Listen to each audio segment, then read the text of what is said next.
പിന്നെ നമ്മൾ പുതിയ ക്ലാസ് പഠിക്കാൻ പോകുന്നത് ഫുഡ് ആൻഡ് ന്യൂട്രീഷനെ കുറിച്ചിട്ടാണ്. ഫുഡ് ആൻഡ് ന്യൂട്രീഷനിൽ വരുന്ന 3 കോമ്പൗണ്ട്സ് കൊണ്ട് നമുക്ക് എവിടെ നിന്നാണ് എനർജി കിട്ടുന്നത്? ഫുഡ് കഴിക്കുമ്പോൾ.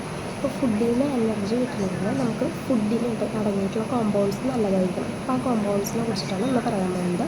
കാർബോഹൈഡ്രേറ്റ്സ്, പ്രോട്ടീൻസ്, ഫാറ്റ്സ്, ഇത് 3ആണ് മേജർ കോമ്പോണൻസ് എന്ന് പറയുന്നത്. കാർബോഹൈഡ്രേറ്റ്സ് എന്ന് പറയുന്നത് നമ്മുടെ ഫുഡിൻ്റെ മെയിൻ സോഴ്സ് ഓഫ് എനർജിയാണ് കാർബോഹൈഡ്രേറ്റ്സ് എന്ന് പറയുന്നത്. പിന്നെ പറയുന്നതാണ് പ്രോട്ടീൻസ്. പ്രോട്ടീൻസ് എന്ന് പറഞ്ഞു കഴിഞ്ഞാൽ നമ്മുടെ മസിൽസിനെയും ബോഡീനെയും റീഗ്രോത്ത് ചെയ്യാനും ബിൽഡ് ചെയ്യാൻ വേണ്ടിയിട്ട് ഹെൽപ്പ് ചെയ്യുന്ന, റിപ്പയർ ചെയ്യാൻ വേണ്ടി ഹെൽപ്പ് ചെയ്യുന്നതാണ് പ്രോട്ടീൻ എന്ന് പറയുന്നത്. ഫാറ്റ് എന്ന് പറഞ്ഞു കഴിഞ്ഞാൽ നമ്മുടെ ബോഡിയിലത്തെ കോൺസെൻട്രേറ്റഡ് എനർജീനെയാണ് നമ്മൾ ഫാറ്റ് എന്ന് പറയുന്നത്.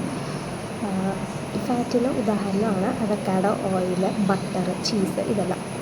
പ്രോട്ടീനിന് എക്സാമ്പിളായിട്ട് പറയുന്നതാണ് ഫിഷ്, മീറ്റ്, ചിക്കൻ, ഇതെല്ലാം. കാർബോഹൈഡ്രേറ്റിന് എക്സാമ്പിളായിട്ട് നമ്മൾ കൺസിഡർ ചെയ്യുന്നത് ഗ്രെയിൻസ്, റൈസ്, ബ്രെഡ്, ഇതെല്ലാം കാർബോഹൈഡ്രേറ്റ്സിന് എക്സാമ്പിളാണ്. സോ ഇതെല്ലാം, ഈ 3 കോമ്പണൻസ് എല്ലാം ഒരുപോലെ വരുന്നതാണ് ബാലൻസ്ഡ് ഡയറ്റ്. ബാലൻസ്ഡ് ഡയറ്റ് എന്ന് പറഞ്ഞു കഴിഞ്ഞാൽ നമ്മുടെ ബോഡിക്ക് ആവശ്യമുള്ള എല്ലാ എസെൻഷ്യൽ ന്യൂട്രിയൻസും കൂടി ചേർന്നിട്ട് ഒരു ഗുഡ് ഹെൽത്ത് നമുക്ക് വേണ്ടി പ്രൊവൈഡ് ചെയ്യുന്നതിനാണ് ബാലൻസ്ഡ് ഡയറ്റ് നമ്മൾ പ്രൊവൈഡ് ചെയ്യുന്നത്.